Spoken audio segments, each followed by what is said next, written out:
There are three oxo acids, H2N2O2, that is called hyponitrous acid, HNO2 nitrous acid, and HNO3 nitric acid. The nitric acid is the most important oxo acid among all the oxo acids. In the laboratory, nitric acid is prepared by the reaction of sodium nitrite with sulfuric acid. There will be formation of nitric acid along with sodium hydrogen sulfate.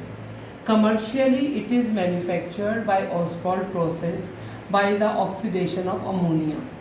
The ammonia reacts with atmospheric oxygen in the presence of platinum gauze at that of a 9 bar pressure and 500 Kelvin temperature. There is a formation of nitric oxide takes place. This is further oxidized to form nitrogen dioxide. This nitrogen dioxide reacts with water to form nitric acid, and this NO is further used for the manufacture of nitric acid. If we look at the structure of nitric acid, it is a planar molecule. There is a one coordinate bond and it is planar. If I see the physical properties, the pure nitric acid is a colorless liquid, but the impure nitric acid is yellow in color. It is corrosive in exchange way, and when there is a dissolved NO2 gas is present, this is known by the name of fuming nitric acid. Now I will tell you about the chemical properties. Nitric acid is acidic in nature. It dissolves in water to give hydronium ion and that of a nitrate ion. Next one is very much important, its reaction with metals. It can react with copper, zinc and large number of metals. But in some cases, it does not react with aluminium, chromium, etc. because there is a formation of a oxide layer at the surface, and that is known by the name of passivity, and that is called passive layer. Now these reactions are very much easier. If copper reacts with dilute nitric acid, there is a formation of copper nitrate, NO and water.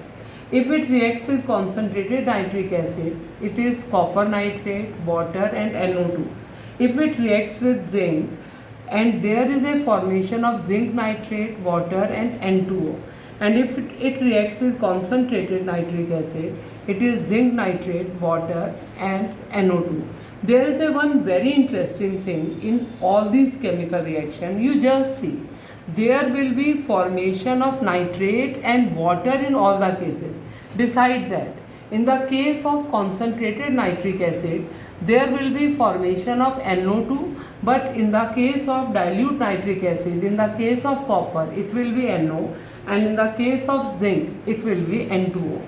Similarly, when it reacts with non-metals, it always gives acid with that of a NO2 and H2O. If it reacts with iodine, there is a iodic acid with NO2 and water. With carbon, it will give carbon dioxide, which is acidic in nature, along with water and NO2. With sulfur, it will give sulfuric acid along with water and NO2.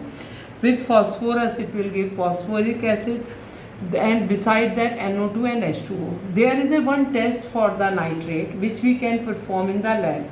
If nitrate is present in any salt, we take that nitrate in the test tube and then we add freshly prepared sulfuric acid. When we add ferrous sulfate, and from the side of test tube we add few drops of sulfuric acid, there will be formation of a brown ring at the junction of two liquids of nitroso-ferrous sulfate, and this is a test for that of a nitrate that can be easily tested here. You can go through the uses, do these reactions very thoroughly as these are very much important.